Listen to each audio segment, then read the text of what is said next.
86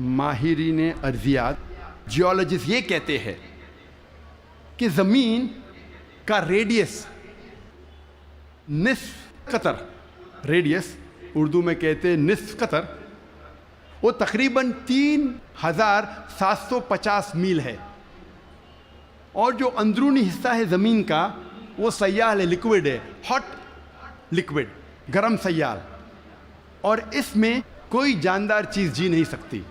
لیکن اوپر کا حصہ ہے وہ سالڈ ہے، وہ ٹھوس ہے، اور اوپر جو سپرفیشل ارتھس کرسٹ ہے،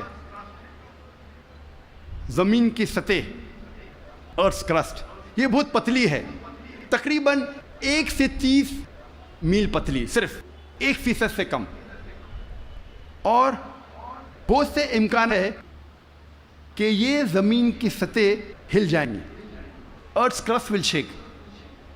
آج سائنسداں یہ کہتے ہیں due to the folding phenomena it gives rise to mountain ranges, ایک فولڈنگ فینومینا ہے جس سے پہاڑ پیدا ہوتے ہیں، اور اس پہاڑ کی وجہ سے زمین کی سطح کو استحکام ملتا ہے، اسٹیبلٹی ملتی ہے۔ قرآن مجید میں اللہ تعالیٰ فرماتے ہیں سورہ نبا میں، سورہ نمبر 78 78 آیت نمبر 6 اور 7 میں،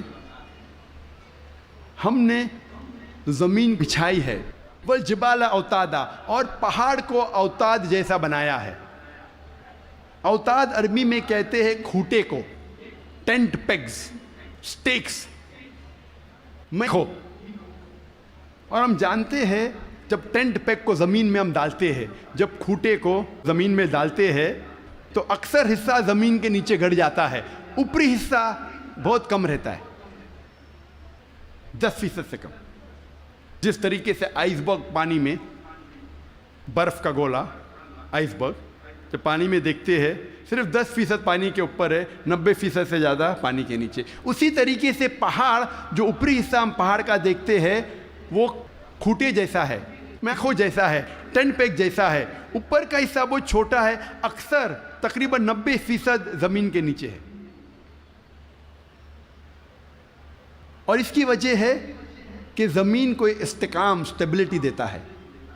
قرآن مجید میں اللہ تعالیٰ فرماتے ہیں سورہ نازیات میں، سورہ 79 آیت نمبر 32 میں، اور سورہ غاشیہ سورہ نمبر 88 آیت نمبر 19 میں، ہم نے پہاڑ کو زمین سے مضبوطی سے بنایا ہے۔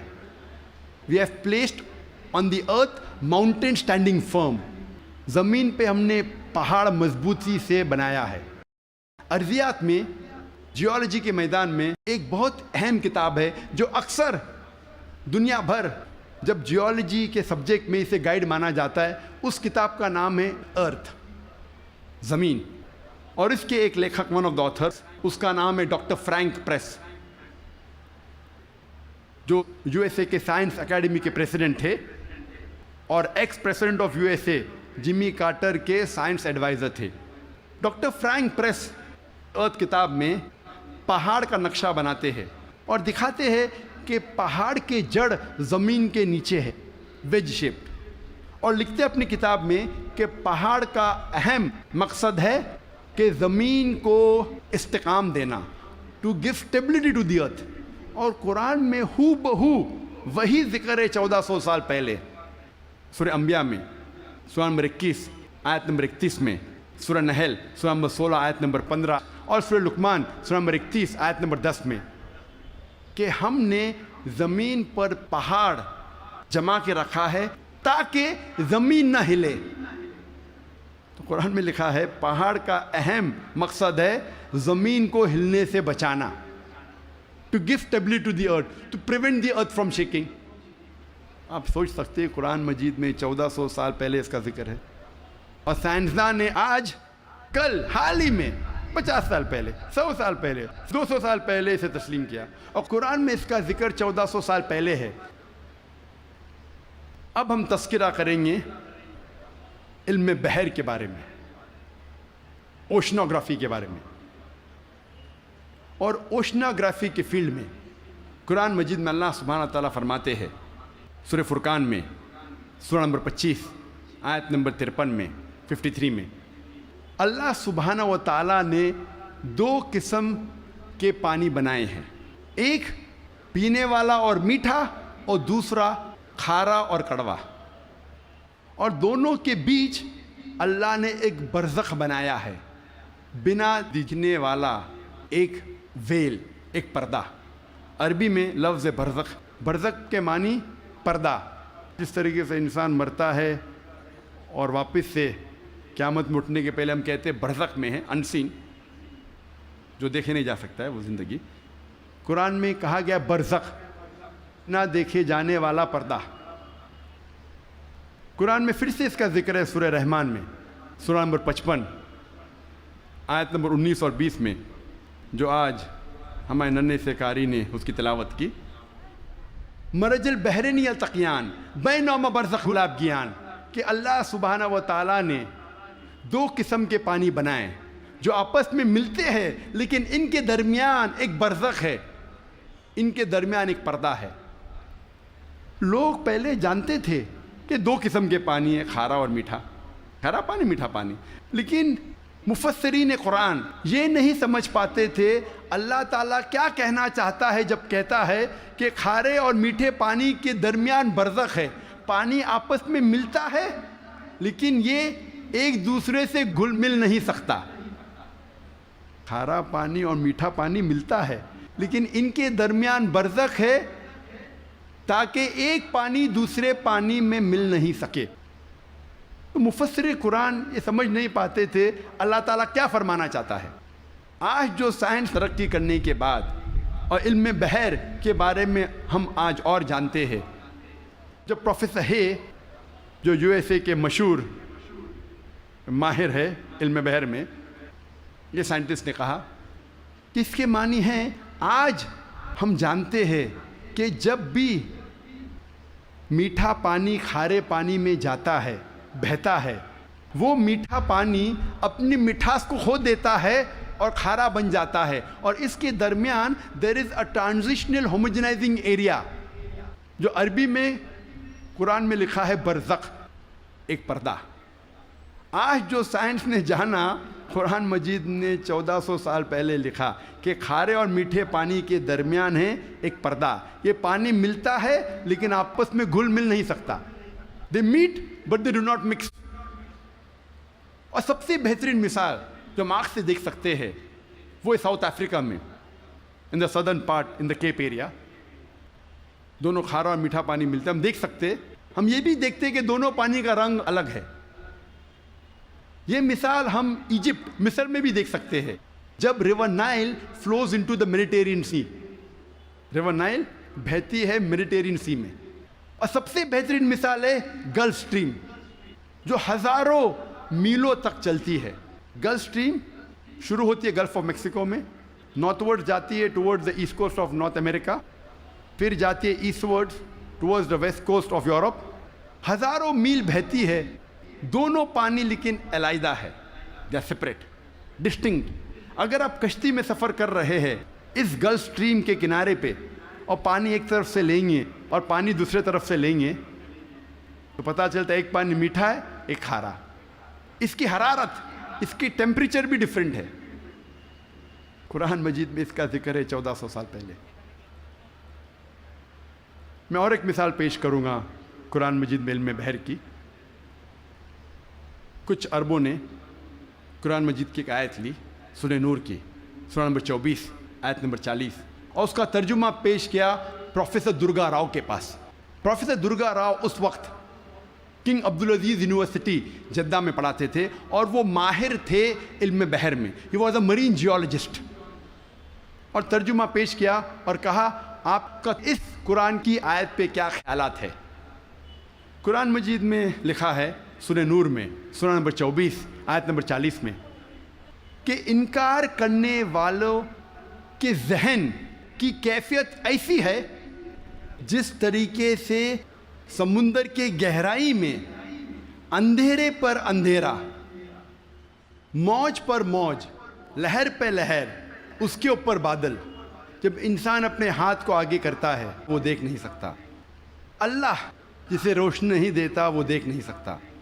یہ آیت کا ترجمہ سننے کے بعد پروفیسر درگا راؤ نے کہا کہ یہ عام سمندر کا ذکر نہیں ہے، یہ ایک گہرے سمندر کا ذکر ہے۔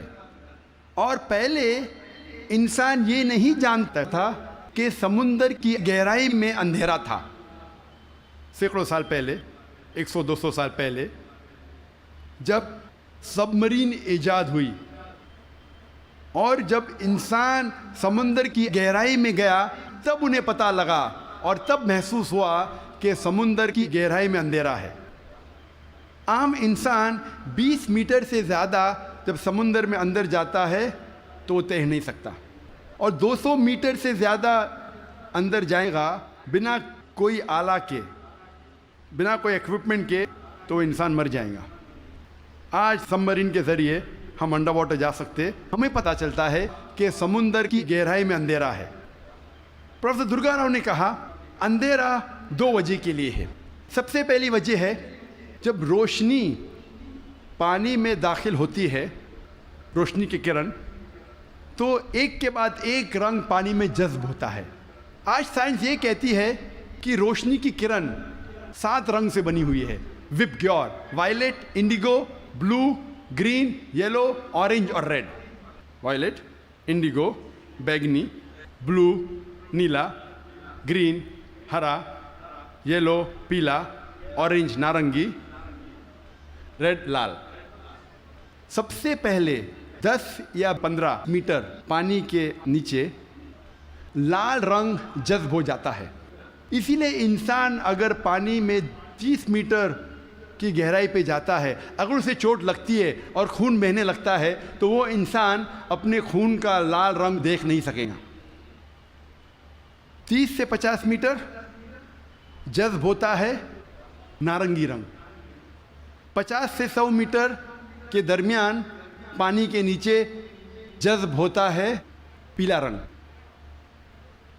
100 سے 200 میٹر کے درمیان جذب ہوتا ہے ہرا رنگ، اور 200 میٹر کے بعد پانی کے نیچے جذب ہوتا ہے نیلا رنگ، اور اس کے نیچے پورا اندھیرا ہے۔ قرآن مجید میں لکھا ہے انکار کرنے والے کی ذہن کی کیفیت، انکار کرنے والے جو خدا کا انکار کرتے ہیں، جو خدا میں نہیں مانتے، اللہ سبحانہ وتعالیٰ میں نہیں مانتے، انکار کرنے والے کی ذہن کی کیفیت ایسی ہے جس طریقے سے گہرے سمندر میں اندھیرا پہ اندھیرا، لہر پہ لہر، اس کے اوپر بادل۔ دوسری وجہ اندھیرے کی ہے، پروفیسر درگا راؤ کہتے ہیں، وہ ہے بادل۔ جب سورج کی روشنی آتی ہے کئی بار بادل اس روشنی کو جذب کر لیتا ہے، اس لیے بادل کے نیچے ہم دیکھتے ہیں اندھیرا، اور جو روشنی بادل کے ذریعے جذب نہیں ہوتی اور جب سمندر میں جاتی ہے، کئی بار جو سمندر کے اوپر لہریں ہیں وہ لائٹ ریز کو ریفلیکٹ کرتی ہے، اور جو لائٹ ریز، جو روشنی کی کرن ریفلیکٹ نہیں ہوتی وہ سمندر میں داخل ہوتی ہے، اور جیسے میں نے کہا ایک رنگ کے بعد ایک رنگ جذب ہوتا ہے۔ لیکن قرآن مجید میں لکھا ہے انکار کرنے والے کی ذہن کی کیفیت ایسی ہے جس طریقے سے گہرے سمندر میں اندھیرے پہ اندھیرا، لہر پہ لہر۔ اس کی کیا معنی؟ لہر پہ لہر۔ ہم انسان جانتے تھے کہ سمندر کے اوپر لہر ہے، لیکن سن 1900 میں ہمیں پتہ لگا کہ سمندر کے نیچے بھی لہر ہے، اسے کہتے ہیں انٹرنل ویوز، اندرونی لہر، جو ڈفرینشیٹ کرتی ہے superficial part of the ocean کو deep part of the ocean سے۔ یہ اندرونی لہر تقسیم کرتی ہے سمندر کو اوپری سے اور اندرونی حصے میں۔ اوپری حصہ superficial part is lit up and warm, گرم ہوتا ہے اور اس میں روشنی ہوتی ہے۔ جو گہرا بھاگ ہوتا ہے سمندر کا وہ اندھیرا ہوتا ہے اور ٹھنڈا ہوتا ہے۔ یہ انٹرنل ویوز، اندرونی لہر ہمیں پتہ چلی تقریباً 110 سال پہلے۔ قرآن میں لکھا ہے لہر پر لہر، یعنی اندرونی لہر کے اوپر ہے سپرفیشل ویوز۔ اسی لیے مچھلیاں بھی جب گہرائی میں جاتی ہے وہ دیکھ نہیں سکتی، اپنی خود کی روشنی لے جاتی ہے۔ Due to chemical reaction مچھلی خود کی روشنی کے ذریعے دیکھ سکتی ہے گہرے اندھیرے میں۔ پروفیسر درگا راؤ نے کہا کہ یہ کتاب قرآن مجید انسان کی لکھی ہوئی کتاب ہو ہی نہیں سکتی، اور پروفیسر درگا راؤ نے کہا یہ کتاب خدا کی طرف سے ہے۔ اب ہم ذکر کریں گے علم حیاتیات، بایولوجی کے بارے میں۔ قرآن مجید میں اللہ تعالیٰ فرماتے ہیں سورہ انبیاء میں سورہ نمبر 21 آیت نمبر 30، جس آیت کی تلاوت کی میں نے اس تقریر کے پہلے، اس کے آخری بھاگ میں اللہ تعالیٰ فرماتے وَجَعَلْنَا مِنَ الْمَاءِ كُلَّ شَيْءٍ ہے أَفَلَا يُؤْمِنُونَ، ہم نے ہر جاندار چیز کو پانی سے بنایا۔ آپ سوچ سکتے ہیں 1400 سال پہلے ریگستان میں جہاں پانی کی قلت تھی، وہاں قرآن مجید میں لکھا ہے ہر جاندار چیز ہم نے پانی سے بنائی۔ کون اسے مان سکتا تھا اس وقت؟ آج جب سائنس ترقی کرنے کے بعد ہمیں پتہ چلتا ہے کہ ہر جاندار چیز میں سیل ہے، اس کا بیسک پارٹ ہے سائٹوپلازم، جس میں 80% پانی ہے، اور ہر لیونگ آرگینزم میں 50 سے 90% پانی ہے، اور ہر جاندار چیز کو جینے کے لیے پانی کی ضرورت ہے۔ قرآن مجید میں لکھا ہے سورہ نور میں سورہ نمبر 24 آیت نمبر 45 میں ہم نے ہر جانور کو پانی سے بنایا۔ قرآن مجید میں لکھا ہے سورہ فرقان میں سورہ نمبر 25 آیت نمبر 54 میں ہم نے ہر انسان کو پانی سے بنایا ہے۔ اب ہم ذکر کریں گے علم نباتات کا۔ نباتات کے معنی ہے باٹنی۔ ہمیں پہلے یہ نہیں پتا تھا کہ پیڑ پودے میں بھی جنس ہے، مؤنث اور مذکر۔ یہ حال ہی میں جب سائنس ترقی کا ہمیں پتہ چلا کہ پیڑ پودے میں بھی مذکر اور مؤنث ہے، جنس ہے۔ قرآن مجید میں اس کا ذکر ہے سورہ طٰہٰ میں سورہ نمبر 20 آیت نمبر 53 میں، آیت نمبر 53 میں اللہ سبحانہ و تعالیٰ آسمان سے پانی برساتا ہے اور اس کے ذریعے پیڑ اور پودے جوڑوں میں پیدا کرتا ہے، مؤنث اور مذکر۔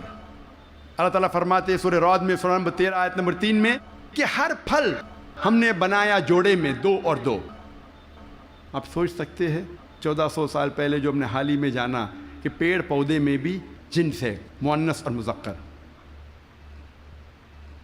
اللہ تعالیٰ فرماتے ہیں سورہ ذاریات میں سورہ نمبر 51 آیت نمبر 49 ہم نے ہر چیز جوڑے میں بنائی۔ تو جاندار ہے یا جاندار نہیں ہے، ہر چیز ہم نے جوڑے میں بنائی۔ مثال کے طور پہ الیکٹریسٹی ہے، فینومینا آف الیکٹریسٹی، اس میں بھی جوڑے ہے، positive and negative, electrons and protons. قرآن مجید میں اللہ تعالیٰ فرماتے ہیں سورہ یاسین میں سورہ نمبر 36 آیت نمبر 36 میں ہر چیز جو زمین سے پیدا ہوتی ہے، ہر انسان کو ہم نے جوڑے میں بنایا ہے، اور جو چیز انسان جانتے ہیں اور نہیں جانتے ہیں اس کو بھی ہم نے جوڑے میں بنایا ہے۔ اللہ تعالیٰ فرماتے ہیں کہ اللہ تعالیٰ نے سب چیز جوڑے میں بنائی ہے۔ اب ہم ذکر کریں گے علم حیوانات کا، زوالوجی، علم حیوانات، زوالوجی۔ اللہ تعالیٰ فرماتے ہیں قرآن مجید میں سورہ انعام میں سورہ نمبر 6 آیت نمبر 38 میں ہر جانور جو زمین پہ چلتا ہے، ہر پرندہ جو آسمان میں اڑتا ہے، ہم نے انہیں انسان جیسے گروہوں میں رہنا سکھایا ہے۔ We have made them to live in communities like the human beings, the animals and the birds۔ اور آج سائنس تسلیم کرتا ہے کہ جانور اور پرندے بھی انسان جیسے گروہوں میں رہتے ہیں، they live in communities۔ اللہ تعالیٰ فرماتے ہیں سورہ نحل میں سورہ نمبر 16 آیت نمبر 68 اور 69 میں، 68 اور 69 میں اللہ سبحانہ و تعالیٰ نے شہد کی مکھی کو سکھایا ہے کہ وہ اپنا چھتا بنائیں پیڑ میں، پہاڑ میں، انسان جہاں رہتے ہیں وہاں، اور مہارت کے ساتھ اپنا راستہ ڈھونڈے۔ اللہ تعالیٰ کیا کہنا چاہتا ہے جب کہتا ہے کہ ہم نے سکھایا شہد کی مکھی کو مہارت کے ساتھ اپنا راستہ ڈھونڈے؟ سن 1973 میں 1973 میں ایک مشہور سائنسداں جس کا نام تھا فون فریش، اس کو نوبل پرائز ملا ڈسکرائب کرنے کے لیے the behaviour of the bee and how they find the species path of the Lord. اس کو نوبل پرائز ملا شہد کی مکھی کے بارے میں ریسرچ کرنے کے لیے۔ اور فون فریش کہتے ہیں کہ جب بھی کوئی مدھ مکھی، شہد کی مکھی ایک نیا باغیچہ ڈھونڈتی ہے اور ایک نیا پھول ڈھونڈتی ہے جس سے نیکٹر کو لیا جا سکتا ہے، وہ اپنے دوست سے جا کے کہتی ہے یہ نئے پھول کی دشا یہ اس نئے پھول تک کس طریقے سے پہنچنا اس کا نقشہ بتاتی ہے اپنے بدن کو ہلانے سے، جسے سائنس میں کہتے ہیں بی ڈانس، شہد کے مکھی کا ناچنا۔ اپنے بدن کو ہلانے کے ذریعے وہ بتاتی ہے کس طریقے سے اس نئے پھول کی طرف آپ پہنچ سکتے ہیں، اور یہ آج سائنس جانتا ہے due to high photographic methods. اور قرآن میں جو شہد کی مکھی جو کام کرتی ہے، جسے انگلش میں کہتے ہیں ورکر بی، اس کا جنس کہا گیا ہے کہ وہ ہے فیمنن، وہ مؤنث ہے۔ عربی میں کہا گیا ہے فصل کی کلی، مطلب مؤنث۔ انسان پہلے سمجھتے تھے کہ وہ کام کرنے والی شہد کی مکھی ہے مذکر، میل ہے۔ اسی لیے شیکسپیئر اپنی کتاب میں لکھتا ہے ہنری دی فورتھ میں کہ سولجر بیز، مرد شہد کی مکھی آپس میں بات کرتے ہیں اور رپورٹ کرتے ہیں راجا کے پاس۔ آج سائنس کہتی ہے کہ جو کام کرنے والے شہد کی مکھی وہ مذکر نہیں ہے، مؤنث ہے، دے آر فیمینائن، اور وہ راجا کے پاس جا کے رپورٹ نہیں کرتی، وہ رانی کے پاس جا کے رپورٹ کرتی ہے۔ آپ سوچ سکتے ہیں قرآن مجید 1400 سال پہلے اس ورکر بی کا جنس بھی بتاتا ہے کہ فیمنن ہے، مؤنث ہے۔ اللہ تعالیٰ فرماتے ہیں سورہ عنکبوت میں، سورہ نمبر 29 آیت نمبر 41 میں، کہ جو لوگ اللہ کے علاوہ جس کو مددگار بناتے ہیں ان کی مثال ہے مکڑی جیسی، لائک اے اسپائڈر۔ اور مکڑی اپنے لیے گھر بناتی ہے، اور مکڑی کا گھر کمزور ہے۔ قرآن مجید میں یہ کہنے کے علاوہ کہ جو لوگ اللہ کے علاوہ کسی کو مددگار بناتے ہیں وہ اپنا گھر ویب جیسا، جالا جیسا گھر بناتے ہیں جو کمزور ہے، نازک ہے۔ اس کے علاوہ یہ اشارہ کر رہا ہے، آج سائنس یہ کہتی ہے کہ many a time the female spider kills the male spider، مکڑی مکڑے کا قتل کرتی ہے۔ آج سائنس یہ کہتی ہے کہ بتانے کے علاوہ کہ جو جال مکڑی کا کمزور ہے، یہ بھی بتاتی ہے کہ فیملی ریلیشن شپ، گھر میں کیسا برتاؤ ہے۔ مکڑی کئی بار مکڑے کا قتل کرتی ہے، اور کہا جاتا ہے بلیک وڈو، کالی ودوا یا کالی بیوہ۔ قرآن مجید میں اس کا ذکر ہے 1400 سال پہلے۔ اللہ تعالیٰ فرماتے ہیں سورہ نمل میں، سورہ نمبر 27 آیت نمبر 17 اور 18 میں، سلیمان علیہ السلام کے آگے ان کی فوج تھی، جن کی، انسانوں کی اور پرندے کی، اور جب وہ چوٹی کی وادی کی طرف جا رہے تھے، ایک چوٹی کہتی ہے دوسرے چوٹیوں سے کہ آپ اپنے بل میں چلے جاؤ ورنہ سلیمان علیہ السلام انجانے میں ہمیں کچل لیں گے۔ لوگ کہیں گے کیسی کتاب ہے یہ قرآن مجید، چوٹی آپس میں بات کر رہے ہیں، یہ تو پریوں والی کہانی ہے قرآن مجید، چوٹی آپس میں بات کرتی ہے۔ آج سائنس یہ کہتا ہے کہ کوئی بھی جانور، کوئی بھی انسیکٹ جو انسان کے سب سے قریب ہے بیہیویئر میں، جس طریقے سے زندگی بسر کی جاتی ہے، وہ ہے چیٹی۔ آج سائنس یہ کہتی ہے کہ جس طریقے سے انسان مرنے کے بعد انسانوں کو دفن کرتے ہیں، اس طریقے سے چیٹی بھی مرنے کے بعد دوسرے چیٹی کو دفن کرتی ہے۔ جس طریقے سے دے سوفسٹیکیٹڈ لیبر، چیٹی کے پاس بھی جب وہ کام کرتے ہیں، مینیجر ہے، سپروائزر ہے، فورمین ہے، ورکر ہے، چیٹی اکثر مل کے بات کرتی ہے۔ آج سائنس یہ کہتی ہے they have a sophisticated method of communication, ان کے بات چیت کرنے کا طریقہ بہت اعلیٰ درجے کا ہے۔ سائنس یہ کہتی ہے کہ چیٹی اکثر سامان کا لین دین کرتی ہے سوق میں، they have market places where they exchange goods. ہمارے وہاں سوق ہے نا، کیا کہتے ہیں، مارکیٹ، جہاں ہم لین دین کرتے ہیں، اس طریقے سے چیٹی بھی مارکیٹ ان کی ہوتی ہے خود کی، جہاں لین دین کرتی ہے چیزوں کی۔ آج سائنس یہ کہتی ہے جب چیٹی کوئی دانہ کو جمع کرتی ہے اور اس دانے میں بڈنگ ہوتا ہے تو چیٹی اس دانے کے بڈ کو کاٹتی ہے، جیسا وہ جانتی ہے کہ budding will cause rotting of the grains, budding کے وجہ سے وہ دانہ سڑ جائے گا۔ اور اگر وہ دانہ بھیگ جاتا ہے بارش میں، چیٹی اس دانے کو سورج کی روشنی میں لے آتی ہے سکھانے کے لیے، پھر واپس لے جاتی ہے۔ ہم اکثر دیکھتے ہیں چیٹیاں دانے کو لے کے جا رہی، کہاں لے کے جا رہی ہے؟ سکھانے کے لیے۔ پھر سے واپس لے جاتی ہے جمع کرنے کے لیے. جیسا وہ جانتی ہے کہ humidity will cause rotting of the grain, وہ جانتی ہے کہ پانی کے ذریعے یہ دانہ سڑ جائے گا, وہ لے کے آتی ہے سکھانے کے لیے سورج کی روشنی میں. قرآن مجید چیٹی کے بارے میں ذکر کرتا ہے 1400 سال پہلے. اب ہم ذکر کریں گے میڈیسن کے بارے میں, طب کے بارے میں. اور اللہ تعالیٰ فرماتے ہیں سورہ نحل میں سورہ نمبر 16 آیت نمبر 68 اور 69 میں, ورس 68 اور 69 میں, کہ اللہ سبحانہ و تعالیٰ نے آپ کو پینے کی چیز دی ہے جو شہد کے مکھی کے بدن سے نکلتا ہے, جس میں انسانوں کے لیے شفا ہے. ہم پہلے یہ نہیں جانتے تھے کہ شہد کے مکھی کے بدن سے ملتا ہے شہد, وہ تو حال میں جاننے لگے ہم 200 سال پہلے 300 سال پہلے. اور لکھا ہے اس شہد میں انسانوں کے لیے شفا ہے. آج ہم جانتے ہیں that honey is rich in fructose and vitamin کے. فرکٹوز اور وائٹامن کے میں رچ ہے. اور آپ یہ بھی جانتے ہیں کہ ہنی میں مائلڈ اینٹیسیپٹک پراپرٹی ہے. اسی لیے ورلڈ وار 2 میں روس کے سولجرز, رشین سولجرز جب زخم ہوتا تھا وہ زخم پہ لگاتے تھے شہد, اور شہد کے ذریعے زخم اچھا ہوتا تھا وداؤٹ لیونگ اینی اسکار ٹیشو. اور کیونکہ شہد میں ڈینسٹی ہے, گاڑھا ہے, اس کے وجہ سے بیکٹیریا اور فنگس اس زخم میں نہیں اگتا تھا. اور اگر کوئی آدمی کو الرجی ہے کوئی جھاڑ یا پودے سے, اس پودے اور جھاڑ سے بنا ہوا شہد اس انسان کو دیں گے تو وہ انسان کو اس الرجی سے ریزسٹنٹ ڈیولپ ہوگا. اب ہم ذکر کریں گے فزیولوجی کے بارے میں.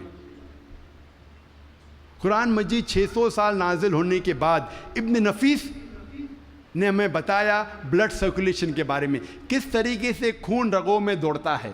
400 سال ابن نفیس کے بعد ولیم ہاروی نے دنیا میں مشہور کیا. ہم ہمارے اسکول میں ولیم ہاروی کے بارے میں پڑھتے ہیں. ولیم ہاروی نے ہمیں بلڈ سرکولیشن سکھایا.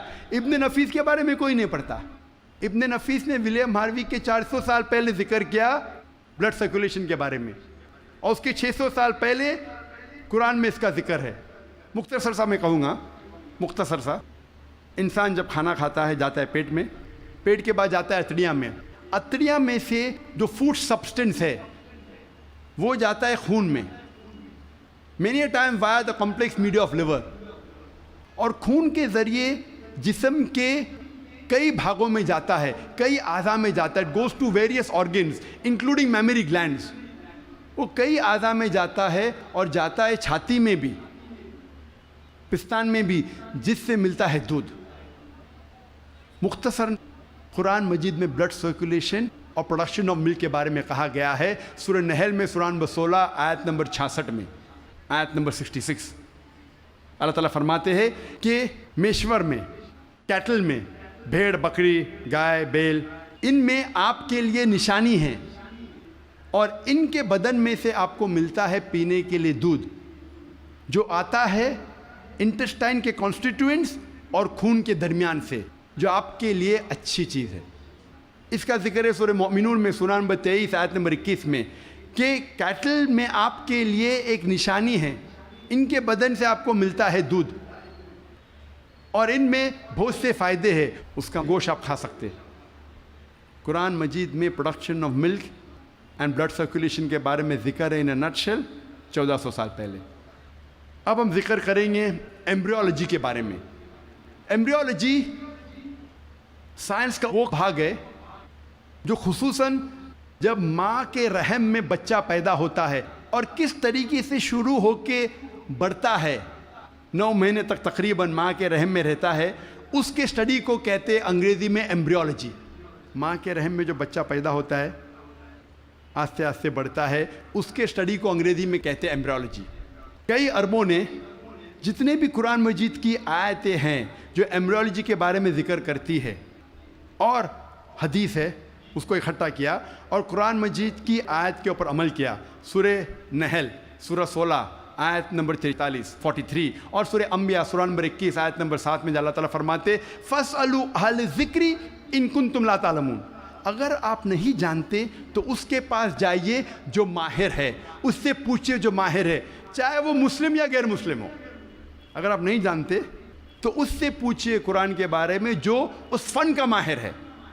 تو کئی عربوں نے ساری آیتیں اور حدیث سے جو ایمبریولوجی کے بارے میں ذکر کرتے اور لے گئے تقریباً 30 سال پہلے، 1980 کے پہلے، ان 1970s، 30-40 سال پہلے، اور لے گئے پروفیسر کیتھ مور کے پاس۔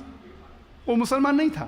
پروفیسر کیتھ مور اس وقت سارے دنیا کا سب سے بہترین ماہر تھا ایمبریولوجی میں۔ وہ ڈپارٹمنٹ آف اناٹومی کا ہیڈ تھا in university of Toronto Canada میں۔ پروفیسر کیتھ مور کو ساری آیتوں اور حدیث کا ترجمہ پیش کیے اور کہا اس کے بارے میں آپ کو کیا کہنا ہے۔ تو پروفیسر کیتھ مور نے کہا کہ اکثر جو قرآن مجید اور حدیث میں ایمبریولوجی کے بارے میں لکھا ہے وہ 100% صحیح ہے، لیکن کچھ آیتوں کے بارے میں نہیں کہہ سکتا ہوں کہ صحیح ہے، میں یہ بھی نہیں کہہ سکتا ہوں کہ غلط ہے، کیونکہ میں خود بھی نہیں جانتا ہوں۔ اور دو ایسے آیت تھے، جو پہلے دو آیت جو نازل کی گئے تھے، سورہ اقرا، سورہ علق، سورہ نمبر 96 آیت نمبر 1 اور 2، جہاں اللہ تعالیٰ فرماتے اقرا بسم ربک الذی خلق خلق الانسان من علق، پڑھو اس کے نام سے جو خالق ہے، جس نے انسانوں کو بنایا ہے علقہ سے، خون کے لوتھڑے سے، جونک سے، لیچ لائک سبسٹنس سے۔ پروفیسر کیتھ مور نے کہا میں نہیں جانتا ہوں کہ ایمبریو جب بچہ پہلے سٹیج میں ہوتا ہے، مرحلے میں ہوتا ہے، وہ جونک جیسا لگتا ہے۔ تو پروفیسر کیتھ مور اپنے لیبارٹری میں گئے اور پاورفل مائکروسکوپ کے اندر دیکھا اور ایک جونک کی تصویر لی اور اسے کمپیئر کیا، اور وہ حیران ہو گئے یکسانیت پہ۔ اور اس کے بعد جب انہیں 80 سوالات پوچھے گئے ایمبریولوجی کے بارے میں جو قرآن اور حدیث میں ذکر آتا ہے، تو پروفیسر کیتھ مور نے کہا اگر آپ مجھے یہ 30 سال پہلے پوچھتے تو 50% سے زیادہ میں جواب نہیں دے سکتا تھا، کیونکہ embryology is a new branch which ہے developed in the field of medicine, وہ نئی برانچ ہے میڈیسن کی۔ اور پروفیسر کیتھ مور نے کہا کہ یہ کتاب قرآن مجید کوئی انسان لکھ ہی نہیں سکتا، اور مجھے کوئی شک نہیں ہے کہ یہ قرآن مجید خدا کی طرف سے ہے اور محمد صلی اللہ علیہ وسلم اس خدا کے پیغمبر ہے۔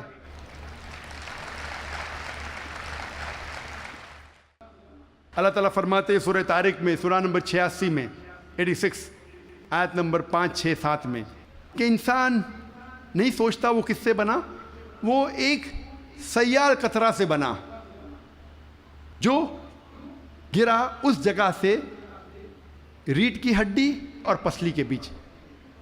اللہ تعالیٰ کیا کہنا چاہتے جب کہا کہ انسان بنا ایک سیال قطرے سے جو گرا ریڑھ کی ہڈی اور پسلی کے بیچ؟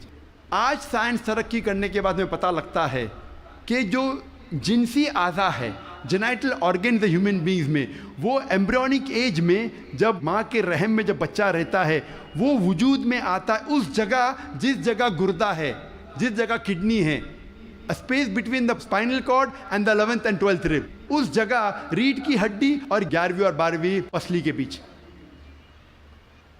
جنسی اعضا، ٹیسٹیکلز اور اووری وہاں سے وجود میں آتے ہیں، اس کے بعد وہ ڈسینڈ، وہ نیچے اترتے ہیں، عورت میں پیلوس تک، آدمی میں through the inguinal canal into the scrotum. لیکن نیچے آنے کے بعد یہ جنسی اعضا جب انسان بڑا بھی ہو جاتا ہے، ماں کے پیٹ کے باہر نکلتا ہے، پھر بھی نیچے اترنے کے باوجود ان کے خون کا سپلائی اور نرو سپلائی اسی جگہ سے آتا ہے جہاں گردہ موجود ہے، اور لمفیٹک ڈرینیج اسی جگہ جاتا ہے جہاں گردہ موجود ہے، ریڑھ کی ہڈی اور 11ویں اور 12ویں پسلی کے بیچ۔ قرآن مجید میں اللہ تعالیٰ فرماتے سورہ حج میں، سورہ نمبر 22 آیت نمبر 5، اور سورہ مومنون میں سورہ نمبر 23 آیت نمبر 13 میں، کہ ہم نے انسان کو نطفہ سے بنایا ہے۔ نطفہ کے معنی عربی میں ہے ایک چھوٹا سا سیال قطرہ، مائنیوٹ کوانٹٹی آف لکوڈ۔ جس طریقے سے آپ کپ کو خالی کرتے اور جو چھوٹا سا قطرہ سیال کا رہتا ہے، سیال قطرہ اسے کہتے ہیں نطفہ۔ اللہ تعالیٰ فرماتے ہیں سورہ سجدہ میں، سورہ نمبر 32 آیت نمبر 8 میں، ہم نے انسان کو بنایا ہے سلالہ سے۔ سلالہ کے معنی عربی میں ہے پورے حصے کا سب سے بہترین حصہ، سارے بھاگ کے سب سے بہترین بھاگ کو کہتے ہیں سلالہ۔ آج سائنس یہ کہتا ہے کہ 1 سمائنل ایمیشن میں 30 کروڑ سپرمز ہے۔ آدمی جب ایجیکولیٹ کرتا ہے عام طور پہ تقریباً 30 کروڑ سپرم ایجیکولیٹ کرتا ہے، اس میں سے صرف ایک ہی کافی ہے